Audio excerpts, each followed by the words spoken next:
Welcome to the channel. Vintage Lens. Today's story follows a young enslaved boy who escaped into the Old West and against all odds became the most feared gunslinger in Texas. His past was erased. His name was buried, but his story survived. This is a harsh and intense journey through violence, survival, and transformation. Take a moment, breathe, and listen carefully. Before we begin, subscribe to the channel and tell us in the comments which city and country you're listening from. Your participation helps ensure these stories are remembered, not erased. Let's begin.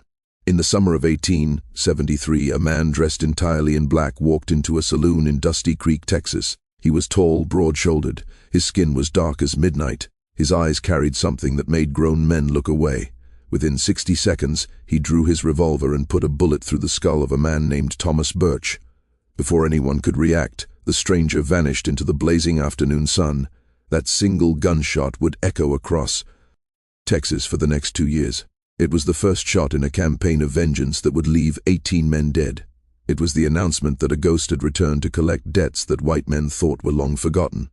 The shooter's name was Zachariah Creed, born a slave, escaped at 13, trained by a legendary Mexican gunfighter, hunting down every man who ever made him bleed. The newspapers called him a monster. The wanted posters called him dangerous. The slaves who still remembered him called him something else. They called him vengeance. To understand how Zachariah Creed became the most feared man in Texas, we need to go back to the beginning, not to his birth but to his mother's death, because that is where his story truly starts. That is the moment when the boy named Zachariah died and something else took his place. The year was 1858. The place was a cotton plantation called Whitmore Estate, located about 40 miles west of Houston, Texas. The owner was a man named Colonel Henry Whitmore. He was not actually a colonel. He had never served in any military. But in the South before the Civil War, wealthy plantation owners often gave themselves military titles to sound more important. Colonel Whitmore owned 3,000 acres of land and 112 enslaved human beings. He was considered one of the most successful planters in the region. His cotton sold for premium prices in New Orleans. His name appeared in newspapers as an example of Southern prosperity. What the newspapers did not mention was how that prosperity was built. They did not mention the whippings. They did not mention the brandings. They did not mention the families torn apart and sold like cattle. They did not mention the bodies buried in unmarked graves behind the slave quarters. Colonel Henry Whitmore was a monster, but in 1858 Texas, monsters like him were called gentlemen. Zachariah was born on the Whitmore Plantation in 1847. His mother's name was Abigail. She worked in the main house as a domestic servant, cooking meals and cleaning floors and doing whatever the white family demanded. Abigail was known for two things among the other slaves: her kindness and her voice. She sang hymns while she worked, old spirituals that her grandmother had taught her, songs about Moses and freedom and a promised land beyond the river. The other slaves said her voice could make you cry even when you did not understand the words. Zachariah grew up listening to that voice. It was the only beautiful thing in a world of ugliness. Abigail gave her son his name in secret in the darkness of the slave cabin where they lived with 6 other families. Zachariah. It came from the Bible. It meant God remembers. She whispered it to him every night before sleep. Your name means God remembers. She said he remembers every hurt, every tear, every wrong done to his children, and one day he will make it right. You remember that, baby, no matter what they do to you. God remembers. Zachariah's father was sold to another plantation in Louisiana when Zachariah was 3 years old. He had no memory of the man, only the stories his mother told him. His father had been strong, a field hand who could pick 300 lb of cotton in a single day. He had been sold because Colonel Whitmore needed money to buy more land. That was how it worked. Human beings were converted into acres. Fathers were turned into fields. Zachariah never saw his father again. Acres' fathers were turned into fields. Zachariah never saw his father again. He never learned whether the man lived or died. That was slavery. You could lose everything you loved overnight, and no one would even tell you where it went. By the age of 5, Zachariah was already working, not in the fields yet. He was too small for that. But there was plenty of work for small children on a plantation. He carried water to the field hands. He gathered eggs from the chicken coops. He swept the paths around the main house. He ran errands for the White family, fetching things and delivering messages. The Whitmore children, 2 boys and a girl around his age, sometimes threw rocks at him for entertainment. If Zachariah cried, he was whipped. If he ran, he was whipped harder. He learned very quickly not to cry. He learned to make his face a mask that showed nothing. This was his first lesson in survival. The head overseer on the Whitmore Plantation was a man named Thomas Birch. He was not a wealthy man himself. He came from poor white stock, what the plantation owners called white trash behind their backs. But Burr had found his place in the world. He had discovered that he enjoyed hurting people, that he was good at it. Colonel Whitmore paid him well to maintain discipline among the slaves, and Thomas Birch earned every penny. He carried a whip made of braided leather with small metal weights woven into the tips. When it struck flesh, it did not just bruise, it tore. It left scars that never fully healed. Burr used that whip almost every day. He said it was necessary to maintain order, but anyone who watched him work could see the truth. He liked it. He smiled when he swung. He laughed when they screamed. Zachariah was 7 years old on the day his mother died. It was a Tuesday in August. The heat was brutal, over 100 degrees, the kind of heat that made the air shimmer like water. Abigail was working in the main house, preparing dinner for the Whitmore family. She was carrying a large ceramic jug of milk from the kitchen to the dining room. The jug was heavy. Her hands were slick with sweat. It slipped. It fell. It shattered on the hardwood floor, sending milk spreading across the polished wood. Mrs. Whitmore, the colonel's wife, was in the room when it happened.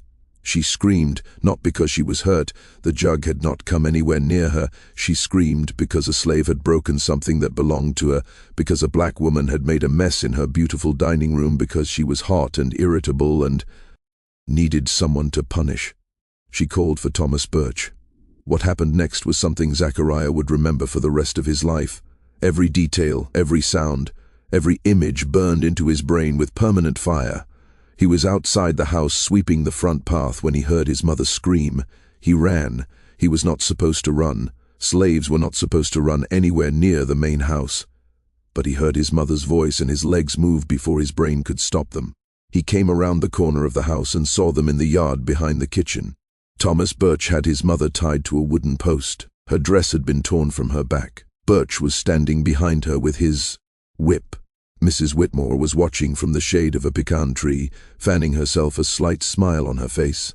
Colonel Whitmore stood beside his wife, his arms crossed, looking bored. This was routine for them. This was entertainment. Beer raised the whip and brought it down. The sound it made when it hit flesh was something between a crack and a wet slap. Abigail screamed. Blood appeared on her back, bright red against her dark skin. Burr raised the whip again and again and again. Zachariah tried to run to his mother. One of the other overseers grabbed him and held him in place. "Watch, boy," the man said. "Watch what happens when you people forget your place." He watched. He had no choice. He watched as Thomas Birch whipped his mother 37 times. He counted every stroke. He watched her scream. Ming turned to moaning, then to silence. He watched her body go limp against the post. He watched Burr finally stop, breathing hard from the exertion, wiping sweat from his forehead. He watched Colonel Whitmore nod in approval and walk back toward the house with his wife as if nothing important had happened. They left Abigail tied to the post. She was still breathing, barely. The other slaves were not allowed to help her until nightfall. By then it was too late. She had lost too much blood. The wounds had already begun to fester in the August heat. She developed a fever that night. By dawn she was dead. Zachariah was not allowed to attend her burial. He was not allowed to say goodbye. He was sent to the fields that same morning. Colonel Whitmore had decided that 7 was old enough to start picking cotton. There was no time for grief. There was no space for mourning. There was only work.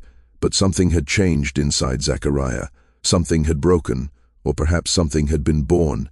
He did not cry. He did not scream. He did not try to run.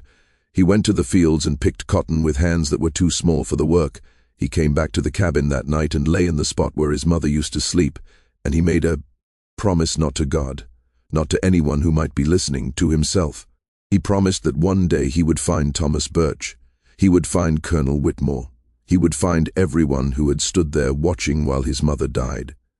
And he would make M pay, every single one. The next 2 years were the hardest of Zachariah's life. He worked in the fields from sunrise to sunset. The cotton balls tore at his small fingers until they bled. The Texas sun blistered his skin. The overseers whipped any slave who did not meet their daily quotota. Zachariah rarely met his quotota. He was too young, too small, too new to the work. He was whipped at least once a week, sometimes more. The scars on his back began to layer over each other, creating a map of pain that covered him from shoulders to waist. But he did not break. That was the thing that the overseers noticed. That was the thing that made them uneasy. Most slaves, when they were whipped, repeatedly developed a certain look in their eyes, a dullness, a defeat. The spirit went out of them. They became docile, compliant, easier to manage. This was the goal of the whippings, not just to punish, but to destroy the will to resist. Zachariah never got that look. His eyes stayed sharp, focused, alert. When the overseers looked into those eyes, they saw something that disturbed them. They saw hate, not the hot, explosive hate that made a man do something stupid and get himself killed. This was cold, patient, controlled. Thomas Birch noticed it once and commented to another overseer, "That one's got the devil in him," Birch said. "We're going to have to sell him before he's grown. He's the type that kills masters in their sleep." In 1859, when Zachariah was 9, Colonel Whitmore did so. Me thing that would haunt Zachariah for the rest of his life. He sold Zachariah's younger sister. Her name was Grace. She was 6 years old. Zachariah had been taking care of her since their mother died. He made sure she ate. He protected her from the older children who might hurt her. He told her stories at night, the same stories their mother used to tell about Moses and freedom and a land when no one was ever sold. Grace was the only family Zachariah had left. She was the only person in the world he loved. One morning a man came to the plantation in a fancy carriage. His name was William Crawford, and he was a slave trader from Houston. He had come to inspect Colonel Whitmore's slaves and make purchases. This happened regularly on plantations. Slave traders came through like traveling salesmen looking for bargains, separating families with the stroke of a pen. Crawford walked through the slave quarters with Colonel Whitmore, examining the human merchandise. He squeezed muscles, he checked teeth, he asked about health and temperament. When he saw Grace, he stopped. "That one," he said, pointing. "How much for the girl?" Zachariah watched from 20 feet away. He could not move, he could not speak. Slaves had no right to object when their family members were sold. They had no right to do anything at all. He stood there paralyzed as Colonel Whitmore and William Crawford negotiated the price of his sister. They settled on $400. Grace was taken that same day. She screamed for Zachariah as they put her in the wagon. She reached out her small hands toward him. Zach, don't let them take me." He ran toward the wagon. An overseer hit him in the head with the butt of a rifle. When he woke up, Grace was gone. He never saw her again. He never learned where she was taken. He added 2 more names to his list that day. Colonel Whitmore, William Crawford. One day, they would pay. The only thing that kept Zachariah alive during those years was Samuel. Samuel was a slave boy about Zachariah's age, maybe a year older. They had known each other since they were small. But after Zachariah's mother died and his sister was sold, Samuel became something more. He became Zachariah's only friend, his only connection to anything like hope. Samuel was different from Zachariah. Where Zachariah was quiet and watchful, Samuel was talkative and quick to smile. Where Zachariah kept his hate locked deep inside, Samuel seemed to have made peace with their situation. "We can't change what they do to us," Samuel said one night as they lay in the cabin waiting for sleep. "We can only control what's inside us. I'm not going to let them make me hate. That's giving them too much power." Zachariah did not agree. Hate was the only thing keeping him going, but he loved Samuel anyway. Samuel was the one person who could make him laugh, the one person who reminded him that there was still good in the world, even in a place as terrible as this.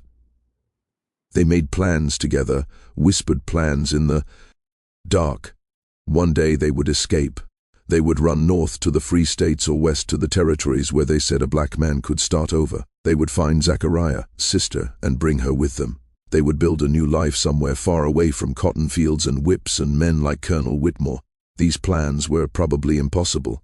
They both knew that, but having them, speaking them out loud, made the days bearable. In 1860, when Zachariah was 12, the world outside the plantation began to change. Word filtered down to the slaves through fragments of overheard conversations and news brought by slaves from other plantations. There was talk of war. The northern states and the southern states were fighting over slavery. Some said the North wanted to free all the slaves. Some said there would be no more buying and selling. Some said freedom was coming. Colonel Whitmore grew nervous. He increased the patrols around the plantation. He had the overseers whip anyone caught talking about the war. He said that if any slave tried to escape, he would hunt them down personally and make an example of them that the others would never forget. The message was clear. War or no war, nothing would change on the Whitmore Plantation. They were property. They would remain property, and anyone who thought otherwise would suffer.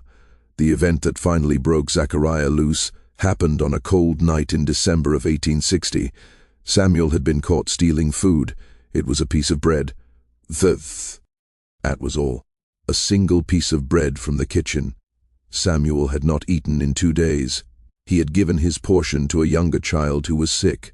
He was hungry, so he took a piece of bread. The punishment for stealing was death. Colonel Whitmore made the announcement personally. He gathered all the slaves in front of the main house. He spoke in his calm, reasonable voice, the voice he used when he wanted everyone to understand that he was being fair. Stealing is a crime, he said, a crime against me, against this plantation, against the natural order that God himself established. This boy has stolen from me, and he will pay the price that God demands.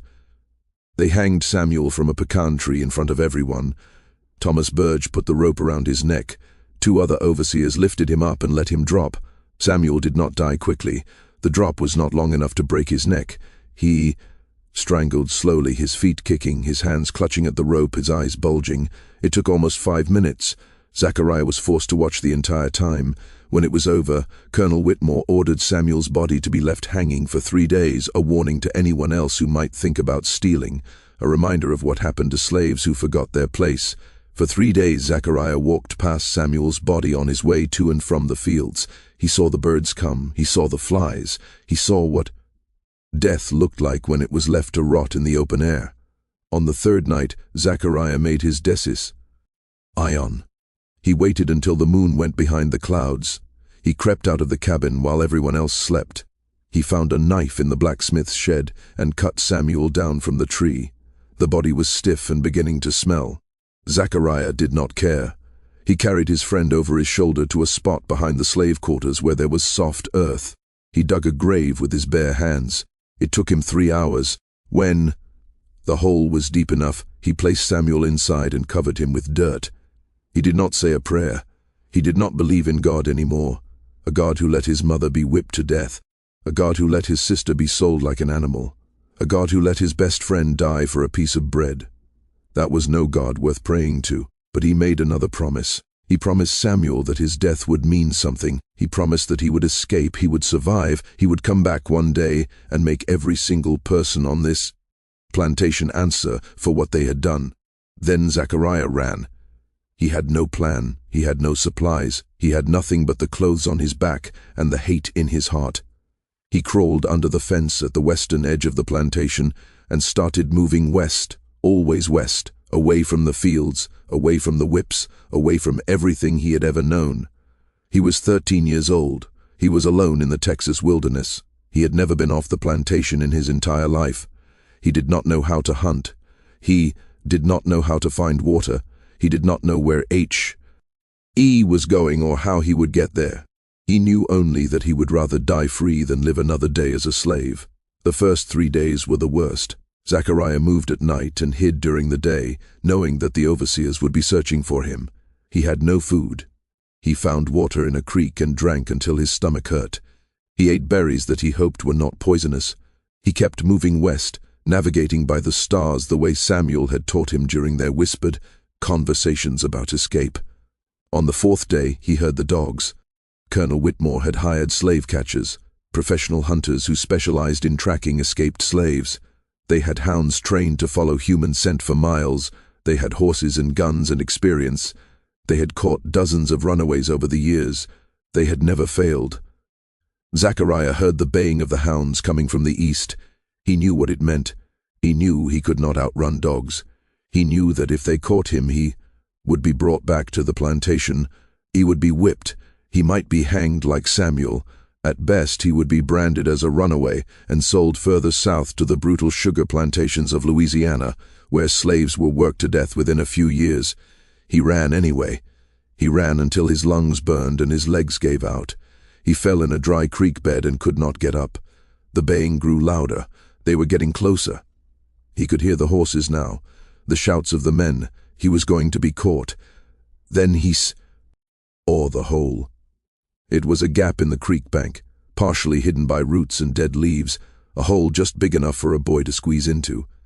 Zachariah did not hesitate. He pushed himself into the hole, wiggling through the narrow opening until he was completely hidden. He found himself in a small underground space barely big enough to sit up. It was dark. It smelled of earth and rot. Something skittered over his foot, probably a snake or a rat. He did not move. He did not breathe. The dogs reached the creek bed minutes later. He could hear them sniffing, howling, confused. The water in the creek had washed away his scent. The hole was downwind. The dogs circled and barked but could not find him. The slave catchers cursed and kicked at their animals. He went into the water, one of them said. Could be anywhere by now, spread out, check downstream. They moved on. Zachariah stayed in the hole for 6 more hours until long after the sounds had faded. When he finally emerged, the sun was setting. He was alive. He was free. And he was more alone than he had ever been in his life. For the next 3 years, Zachariah survived in the wilderness of West Texas. This was not the civilized Texas of cotton plantations and southern gentlemen. This was the frontier, vast stretches of desert and scrubland where few white men had settled. Comanche territory, outlaw country. A place where a black boy with no papers and no protector could disappear completely. He learned to survive the hard way by trial and error, by nearly dying and figuring out what he had done wrong. He learned which plants were edible and which would kill you. He learned to find water by watching where the animals went. He learned to catch small game with traps made from sticks and vines. He learned to make fire with flint and steel taken from an abandoned camp. He learned to read tracks, to sense when predators were near, to move through the landscape without leaving a trace. The wilderness was brutal, but it was honest. It did not hate him for being black. It did not think he was property. It simply was survive or die, adapt or perish. There were no masters here, no overseers, no whips, just the land and the sky, and the struggle to see another sunrise. He encountered other people occasionally, outlaws hiding from the law, Comanche hunting parties, Mexican traders moving goods across the border. Some tried to hurt him, some tried to help. He learned to read people the way he read tracks to know within seconds whether someone meant him harm.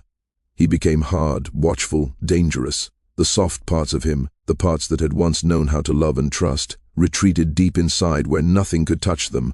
By the time he was 15, Zachariah had survived things that would have killed most grown men.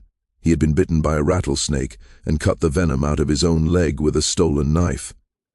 He had nearly frozen to death during a blue norther that dropped temperatures 40 degrees in an hour. He had fought a mountain lion with nothing but a sharpened stick. He had killed 2 men who tried to rob him and sell him back into slavery. Yes, he had killed. The first time was the hardest. A white man in a ragged coat who found him sleeping in a cave and decided that a black boy alone in the wilderness was easy money. The man had a knife and a rope and a smile that said he had done this before. Zachariah had only a rock, but the man underestimated him. They always underestimated him. By the time the fight was over, the man was dead and Zachariah was holding the knife. He felt nothing. No guilt, no horror, just a cold satisfaction that one more person who wanted to hurt him could not hurt anyone ever again. The second killing was easier, the third easier still. Zachariah was becoming something. He did not have a word for it yet, but he could feel it growing inside him, a capacity for violence that had been planted the day his mother died and had been watered by every cruelty since. In the spring of 1863, half dead from fever and starvation, Zachariah stumbled into the camp of a man who would change his life. The man was Mexican, old, gay-haired. He sat by a small fire in a canyon deep in the mountains, roasting a rabbit on a stick. He had a rifle across his knees and 2 revolvers on his belt. His face was weathered and scarred. His eyes had the look of someone who had seen too much death and made peace with it. Zachariah collapsed at the edge of the firelight. He was too weak to too weak to fight. If this man wanted to kill him, there was nothing he could do about it. But the old man did not reach for his weapons. He simply watched the boy lying in the dirt, this skeleton wrapped in dark skin, this wild creature with burning eyes. After a long moment, the old man spoke. "You look like death, boy. You plan to die in my camp." Zachariah found the strength to answer. "Not planning to die anywhere. Not yet." The old man smiled. It was not a warm smile. It was the smile of someone who recognized something familiar. "Good," he said. "Dying is easy. Living is the hard part." He tossed a piece of rabbit meat toward Zachariah. "Eat. You're too skinny to be worth killing. Maybe when you fatten up, I'll change my mind." The old man's name was Joe Huane Esperanza, was not supposed to exist anymore. According to the authorities in 3 Mexican states and 2 American territories, he had been dead for over a decade. He had been reported killed in Chihuahua in 1851, then again in Sonora in 1854, then once more in New Mexico territory in 1857. Each report was convincing, each came with witnesses and details, and each was completely false. Joaquin Esperanza had simply become very good at disappearing. In his youth, Joaquin had been something like a legend. He rode with various groups of irregulars and bandits along the border during the Mexican-American War. After the war ended in 1848, and Mexico lost half its territory to the United States, Joaquin continued fighting. Not for any government, not for any cause, for revenge. He watched American settlers take land that had belonged to his family for generations. He watched Mexican farmers driven off their property at gunpoint. He watched a way of life destroyed by men who believed that their white skin gave them the right to take whatever they wanted. So we took back. He robbed stagecoaches carrying gold from California. He ambushed army patrols that strayed too far from their forts. He killed men who deserved killing and some who probably did not. He became a ghost story that American mothers told their children to keep them from wandering too far from home. He became a name that made lawmen nervous and politicians angry. But revenge is exhausting. Violence takes a toll on the soul even when it is justified. By the time we reached his 40s, he was tired. Tired of running, tired of killing, tired of waking up every morning wondering if this would be the day someone finally collected the bounty on his head. He staged his own death one final time and retreated into the mountains of West Texas. He built a small cabin in a canyon so remote that even the Comanche rarely passed through. He lived alone, he hunted, he grew vegetables in a small garden, he tried to forget everything he had been. Then Zachariah Creed collapsed at the edge of his campfire, and Joaquin saw something that made forgetting impossible. "You have the eyes," Joaquin said one evening, about a week after Zachariah had arrived. "Tea." The boy had recovered enough to sit up and eat solid food. He was still weak, but the fever had broken. He would survive. "What eyes?" Zachariah asked. "The eyes of a man who has already decided to kill. I have seen these eyes before in my own mirror many years ago." Joaquin poked at the fire with a stick. Sparks rose into the darkness. "Who do you want to kill, boy? And why?" Zachariah was silent for a long time. He had not spoken about his past to anyone. He had not spoken much at all during his years in the wilderness. But something about this old Mexican made him want to talk. Maybe it was the recognition in Joaquin's eyes. Maybe it was the simple fact that for the first time in years, someone had shown him kindness without wanting anything in return. Whatever the reason, Zachariah opened his mouth and let the story pour out. He told Joaquin everything.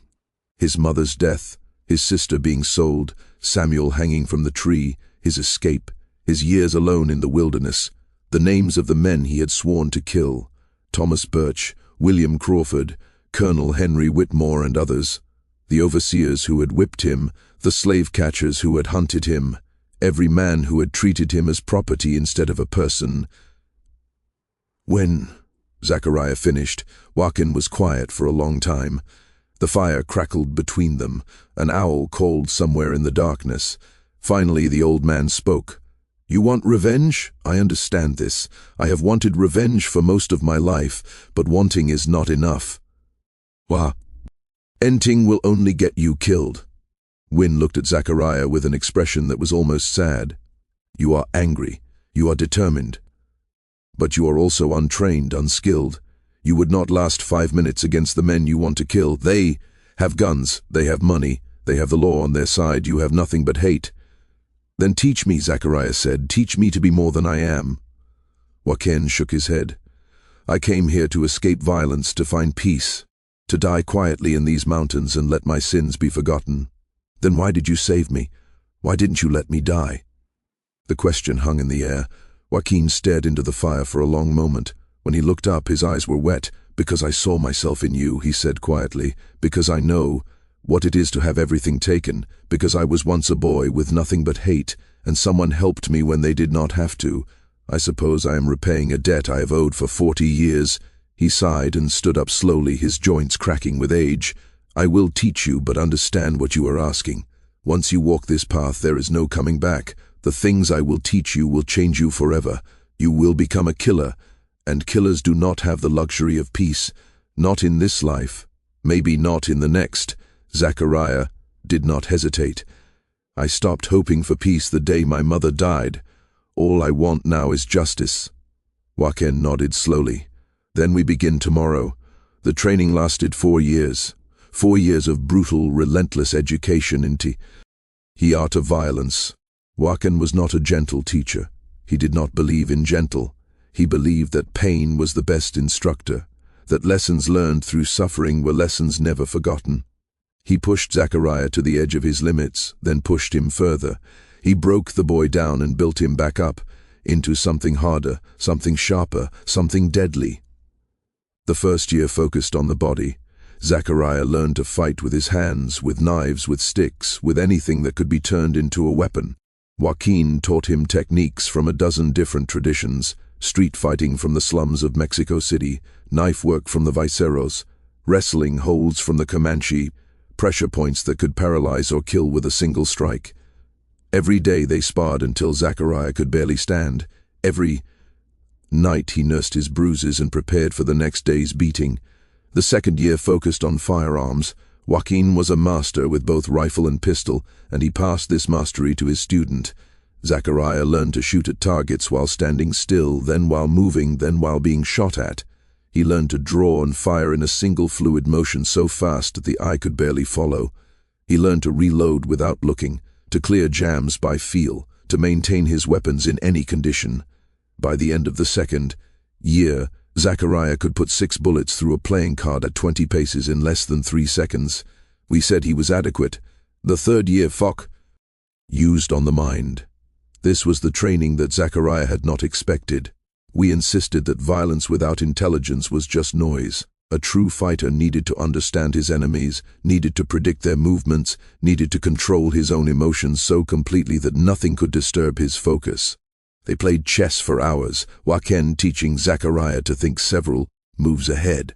They studied strategy and tactics, discussing battles and ambushes from history. They practiced meditation, sitting motionless for hours until Zachariah could quiet the storm inside his head and find perfect stillness. But the most important lesson came in the third year, and it had nothing to do with fighting at all. It was about patience. "Revenge is not a fire," Wen said one evening, as they sat watching the sunset paint the canyon walls orange and red. "Fire burns hot and fast and destroys itself. Revenge is a coal. You keep it alive inside you, small and controlled, feeding it just enough to keep it glowing. You wait, you watch, you prepare. And when the moment is right, when everything is in place, then you blow on that coal and let it become an inferno. Not before, never before." Zachariah took this lesson to heart. He had been burning with impatience for years, wanting to rush back to Texas and start killing immediately. We taught him to convert that urgency into focus. Every day of training was a step closer To his goal, every skill mastered was another weapon in his arsenal. Rushing would only get him killed. Patience would get him everything he wanted. The fourth year was about putting it all together. Joaquin staged elaborate scenarios in the mountains, testing Zachariah's ability to plan, infiltrate, and execute missions against imaginary enemies. He brought in old contacts from his bandit days, former fighters who were willing to play the role of guards and targets. Zachariah learned to scout a location before attacking, to identify escape routes, to anticipate complications, to improvise when plans fell apart. By the end of the fourth year, he was no longer a student. He was a weapon honed and sharpened and ready to be used. On the day Zachariah turned 20, Joaquin called him to the fire for a final conversation. The old man looked older than ever. His hair had gone completely white during their years together. His hands trembled slightly now. He moved more slowly, more carefully. Time was catching up with him. "You are ready," Wen said. "As ready as I can make you. What you do now is your choice. But I want you to understand something before you go." Zachariah waited. "When I was young, I killed many men. Some deserved it. Some probably did not. I told myself I was fighting for justice for my people, for revenge against those who had wronged us. And maybe some of that was true. But here is what I have learned in my old age." Joaquin paused, gathering his words. "Killing changes you. Every life you take carves something out of your soul. You don't notice at first. You feel powerful, righteous. But over time you realize that parts of you are missing. The parts that could feel joy, the parts that could love, the parts that could imagine a future beyond the next target." He looked at Zachariah with eyes that held decades of regret. "I am not telling you not to go. The men who hurt you deserve to die. I believe this. But I want you to know the cost. When you are finished, if you survive, you will not be the same person who started. You may not like who you become, and there is no going back." Zachariah considered this for a long moment. He thought about his mother's face, his sister's screams as she was taken away, Samuel's body swinging from the tree. He thought about every scar on his back, every night he had spent alone and afraid, every piece of himself that had already been taken before he ever killed anyone. "They already took everything from me," he said finally. "Whatever is left, I'm willing to spend. Whatever I become, I'm willing to live with. They made me this way. They can die by what they created." Joaquin nodded slowly. He reached into his coat and pulled out 2 revolvers. They were Colt 1851 Navy models, beautifully maintained with ivory grips that had yellowed with age. "These were mine when I was young. They have killed more men than I can count. Now they are yours." He handed them to Zachariah with something like ceremony. "Use them well. And when you are finished, if you find that you want to live, come back to these mountains. I will probably be dead by then, but the cabin will still be here. The garden will still be here, a place to rest if you ever want to stop running." Zachariah took the guns. They felt perfect in his hands, balanced, deadly extensions of his will. "Thank you," he said, "for everything." Joaquin smiled his thin, sad smile. "Don't thank me yet. Thank me when you've survived." 3 days later, Zachariah Creed rode out of the mountains and back into the world of men. He carried Joaquin's revolvers on his hips, a rifle on his back, and a list of names in his head. The first name on that list was Thomas Birch. It took Zachariah 2 months to find him. After the war ended in 1865 and slavery was abolished, the old plantation system collapsed. Many former overseers scattered across Texas, looking for new opportunities in a changed world. Burr had drifted west, eventually settling in a dusty little town called Dusty Creek, about 100 miles from where the Whitmore Plantation used to be.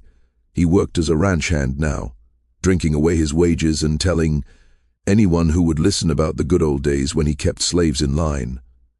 Zachariah watched him for a week before making his move. He observed Burr's routines, when he woke up, where he ate, which saloon he drank at, who his friends were, whether he carried a gun. The answer to the last question was yes, a worn pistol that Burr kept on his hip more out of habit than skill.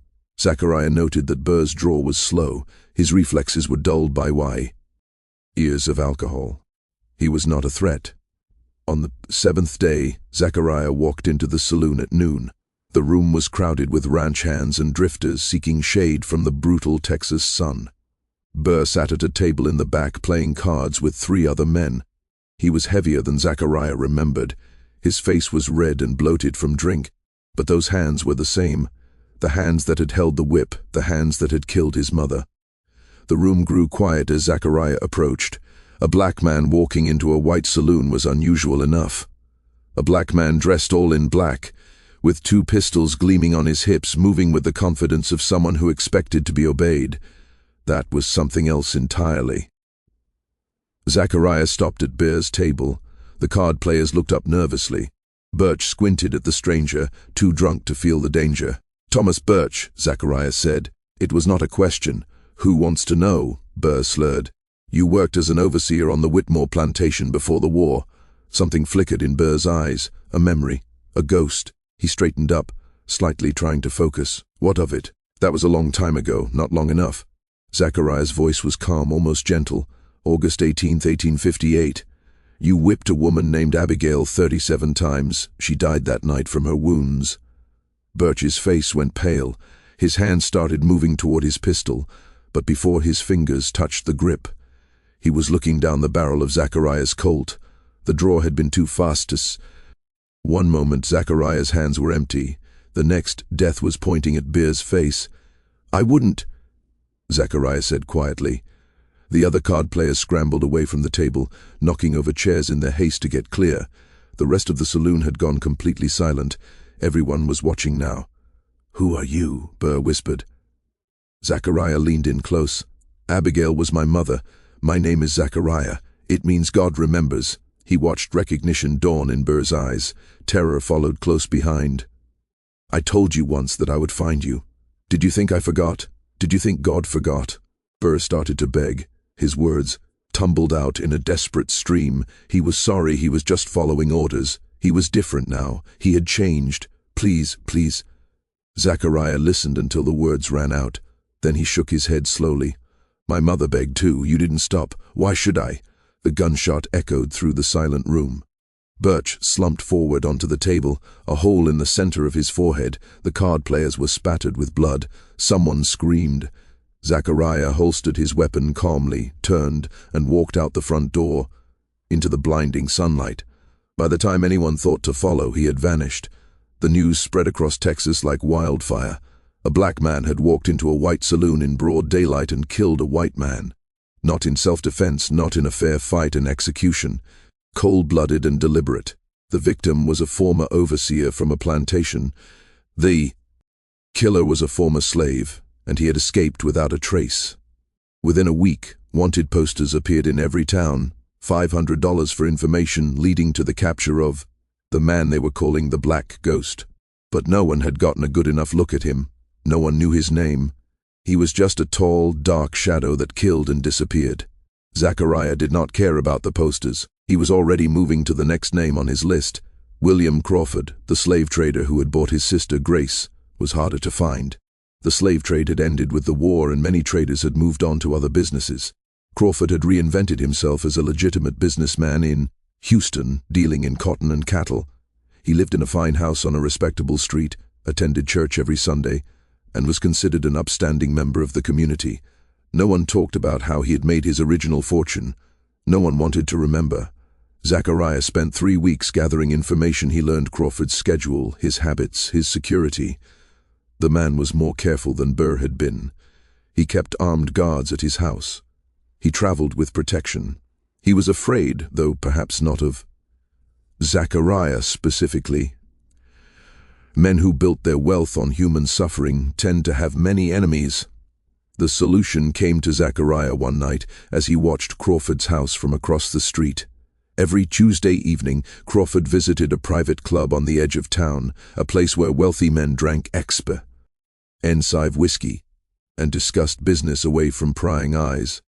Crawford always went alone to these meetings. His guards waited outside. This was his vulnerability. On a Tuesday in October of 1873, Zachariah entered the club through a back window while the staff was distracted with the evening service. He moved through the shadows like the ghost people were calling him, avoiding the few servants and club employees. He found Crawford in a private room, sitting alone with a glass of bourbon, waiting for his associates to arrive. Crawford looked up when the door opened. His eyes widened when he saw the tall black man in black clothing. He was not stupid. He had heard about the killing in Dusty Creek. He knew immediately why. This stranger was here. "You're him," Crawford breathed. "The one they're looking for." Zachariah closed the door behind him. "William Crawford, in 1859, you came to the Whitmore Plantation and purchased a 6-year-old girl named Grace. You paid $400 for her." Crawford's hand moved toward the bell on the table, the one that would summon his guards. Zachariah drew and fired in a single motion. The bullet shattered Crawford's wrist.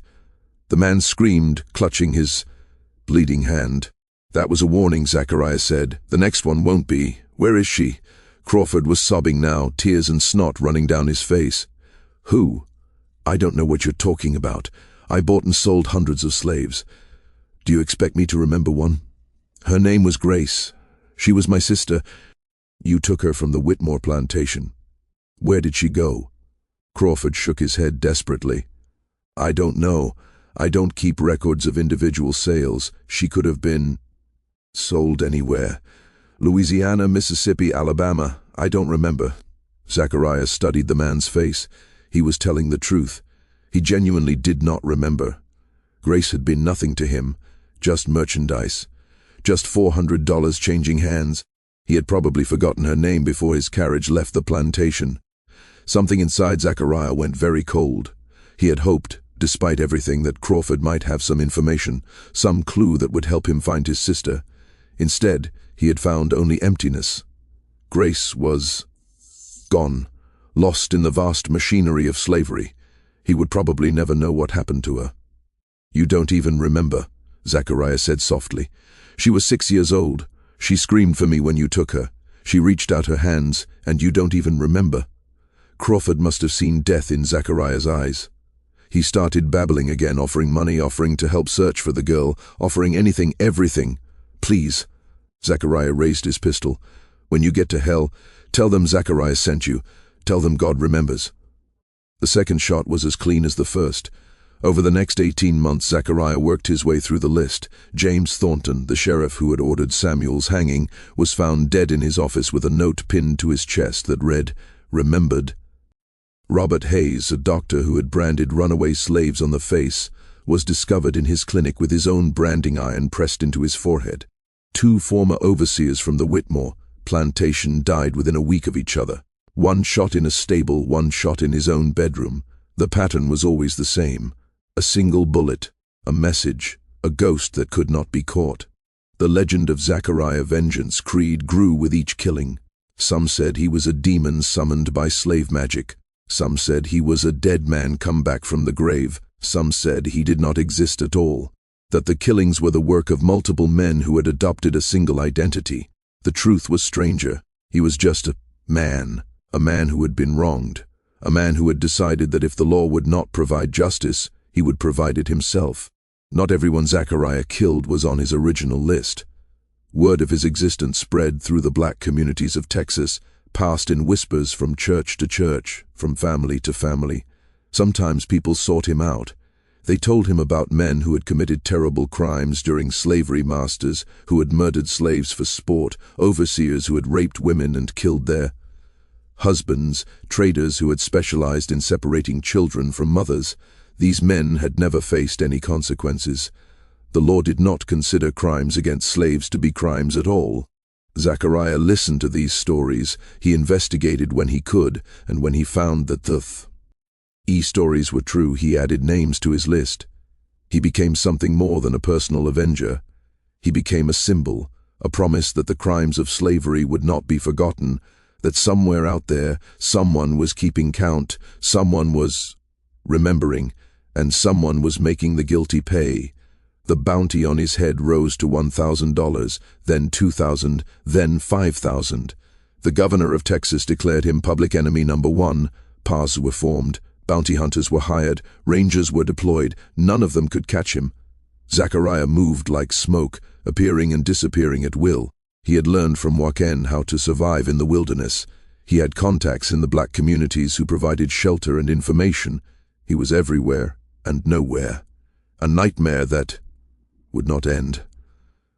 By the summer of 1875, only one name remained on Zachariah's original list: Colonel Henry Whitmore. Whitmore had not done well after the war. The Emancipation Proclamation freed his slaves. The Union victory destroyed his fortune. The cotton market collapsed. He was forced to sell most of his land to pay debts. The grand plantation house fell into disrepair. The fields went. By 1875, Whitmore was a shell of his former self, living in a crumbling mansion with a handful of hired guns, spending his days drinking and cursing the world that had taken everything from him. But Whitmore was not stupid. He knew his name was on Zachariah's list. He had heard about the deaths of Burr and Crawford and all the others. He knew that sooner or later the ghost would come for him. So he prepared. He hired the best gunfighters he could afford, 20 men, each with a reputation for violence. He fortified his mansion with barricades and firing positions. He set up a rotation of guards who watched the approaches day and night. He turned his decaying plantation into a fortress, determined to make his last stand there if necessary. "Let him come," Whitmore told his men, a glass of whiskey trembling in his age-spotted hand. "Let that animal come. I'll show him what happens when property forgets its place. I'll hang his body from the same tree where I hung that stealing boy all those years ago. Let him come." On the night of September 15, 1875, Zachariah came. He approached the plantation from the west, moving through the overgrown cotton fields that had once been tended by slaves. The moon was full but hidden by clouds, casting the world in darkness. He could see the lights of the mansion in the distance. He could see the silhouettes of guards on the porch and at the windows, 20 men, all armed, all waiting for him. Zachariah smiled. He had faced worse odds. He began picking off the outer guards one by one. A shot from the darkness, a body falling. Silence. The other guards spun toward the sound, but there was nothing to see. Another shot. Another body. Then another. Panic began to spread. Men who had been confident in their numbers started to realize that numbers meant nothing against an enemy they not see. Within 10 minutes, 8 men were dead. The remaining 12 had retreated inside the mansion, barricading the doors and windows. They fired blindly into the darkness, wasting ammunition on shadows. They shouted at each other, their voices high with fear. Zachariah circled the house, patient as a wolf. He fired through windows, picking off anyone foolish enough to show themselves. He set fire to the kitchen building, filling the night with smoke and confusion. He shot out the lanterns one by one, plunging the mansion into darkness. By midnight, only 4 gunfighters were left. They huddled in the main parlor with Whitmore, their backs to each other, their guns pointed at every door and window. The old colonel was shaking uncontrollably now. The whiskey had worn off. The reality of his situation had set in. He was going to die tonight. All his money, all his hired guns, all his preparations meant nothing against this demon he had created. Zachariah's voice came from somewhere in the darkness outside. "Send out Whitmore. The rest of you can leave. This is between me and him." The 4 gunfighters looked at each other. They looked at Whitmore. They made their decision quickly. One of them grabbed the old man and started dragging him toward the door. "No," Whitmore screamed. "No, you can't. I paid you. You didn't pay us enough for this," the gunfighter said. He threw open the front door and shoved Whitmore out into the night. Then he and his companions ran out the back, disappearing into the darkness, leaving the colonel alone. Whitmore lay in the dirt of his own front yard, weeping. His fine clothes were stained. His white hair was wild. His hands clawed at the ground as if trying to dig a hole to hide in. He looked nothing like the powerful man who had once owned 112 human beings. He looked like what he was, a pathetic old coward facing the consequences of a lifetime of cruelty. Zachariah emerged from the shadows. He walked slowly, deliberately, savoring this moment. He had waited 17 years for this, since the day his mother died, since the day his sister was taken, since the day Samuel was hanged. 17 years of pain and survival and preparation, all leading to this. He stopped a few feet from Whitmore. The old man looked up at him, his eyes red with tears. "Please," Whitmore whispered, "please don't kill me. I'm sorry for everything. I'm sorry." Zachariah stood over him for a long moment, looking down at the man who had caused so much suffering. He remembered his mother's face, her voice singing hymns in the morning, her whisper in his ear telling him that God remembers. He remembered Grace's small hands reaching for him. He remembered Samuel's body swinging from the tree. He remembered every scar on his back, every night of hunger, every moment of fear and pain and loss. Then Zachariah did something he had not planned, something that surprised even himself. He holstered his gun. "I'm not going to kill you," he said. Whitmore looked up, confused, a flicker of hope in his eyes. "You're not. Then you'll let me go." Zachariah shook his head slowly. "No, you're not going anywhere. You're going to live, Whitmore. You're going to live right here in this ruin you used to call home. You're going to watch everything you built crumble to dust. You're going to wake up every morning knowing that you lost everything. Your slaves, your money, your power, your pride, all of it gone. And you're going to spend the rest of your miserable life looking over your shoulder, wondering if I'll change my mind. Wondering if this is the day I come back to finish what I started." He leaned in close, his voice dropping to a whisper. "Death is too easy for you. You don't get to escape that quickly. You get to live. And every day you live, you'll remember this moment. You'll remember that a slave stood over you while you gravelled in the dirt. You'll remember that your property beat you. And when you finally die, old and alone and forgotten, the last thing you'll see is my mother's face. Because God remembers, and now you will too." Zachariah turned and walked away. Behind him, Whitmore collapsed into the dirt, sobbing. The mansion burned through the night, sending flames high into the Texas sky. True to Zachariah's word, Whitmore lived. He was found the next morning wandering the ruins of his plantation, muttering to himself. He spent the remaining years of his life in a sanatorium, tormented by nightmares and visions. The doctors said his mind had broken. They said he screamed about a man in black who was coming to get him. They said he died alone in 1883, calling out for mercy to someone only he could see. As for Zachariah Creed, he disappeared after that night. The killings stopped. The ghost vanished. Bounty hunters searched for years but found nothing.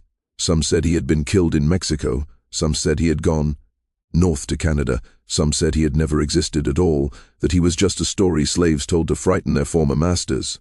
But in the black communities of Texas, a different story was passed down. A story about a man who returned to the mountains, where an old Mexican gunfighter had taught him everything he knew. They said he found the cabin still standing, the garden still growing. They said he buried Hain Esperanza with his own hands in a grave overlooking the canyon where they had spent 4 years together. They said he hung up his guns and never killed again. Some said he started helping escaped slaves make their way north. Some said he became a protector of black communities, appearing whenever trouble came and disappearing when it was over. Some said he lived to be very old, a quiet man with sad eyes who never spoke about his past, but who moved with the grace of someone who had been trained to kill. Whether any of this is true, no one knows for certain. The records are incomplete. The witnesses are long dead. All we have is the legend of Zachariah, Vengeance Creed, the boy who watched his mother die, the slave who escaped and learned to fight, the ghost who returned to make the guilty pay, the man who chose mercy when he had every reason to choose death. His story is not just about revenge, it is about what slavery did to people, to the enslaved and to the enslavers. It is about the violence that was woven into the fabric of American society for 250 years. It is about the debts that were never paid and the crimes that were never punished. It is about children who were stolen from their parents and parents who never stopped searching for their children. Every name on Zachariah's list was a real type of person who existed in the slavery system. The overseers who wielded the whips, the traders who tore families apart, the masters who believed they had the right to own human beings. These people were not aberrations. They were the system working as designed. And when that system ended, when the 13th Amendment declared slavery abolished, most of them faced no consequences at all. They kept their land, they kept their money, they kept their social standing. They simply adapted to new forms of exploitation and continued as before. Zachariah Creed represents something that the system feared above all else. The idea that the enslaved might remember, that they might return, that there might be a price to pay for centuries of cruelty. This fear haunted white Southerners throughout the era of slavery and beyond. It drove them to create ever more oppressive LAWs and ever more brutal systems of control. They knew deep down that what they were doing was wrong, and they knew that wrongdoing sooner or later demands an accounting. The story of Zachariah is fictional, but the world he inhabited was real. The violence he experienced was real. The systems he fought against were real. The children who were stolen, the families who were destroyed, the lives that were crushed under the weight of slavery, all of that was real. And the descendants of those children, those families, those crushed lives, they are still here, still carrying the weight of that history, still waiting for an accounting that has never come. When Zachariah's mother named him, she chose a name that meant God remembers. She believed that someday somehow justice would come, that the suffering of her people would not be forgotten, that the crimes committed against them would not go unpunished forever. She did not live to see that justice. Neither did Zachariah. Not really. The men he killed were a tiny fraction of those responsible for slavery. The system itself continued in new forms for generations after his story ended, but the name remains Zachariah. God remembers. And now you remember too. You know this story. You know what was done. You know the names of the guilty and the faces of the innocent. You know that slavery did not simply end in 1865. It evolved, it adapted, it found new ways to extract black labor and destroy black families. And some of that evolution continues to this day. The question that Zachariah's story asks is not whether revenge is justified. That is a question each person must answer for themselves. The question is simpler and harder. Will we remember? Will we face the truth of what was done?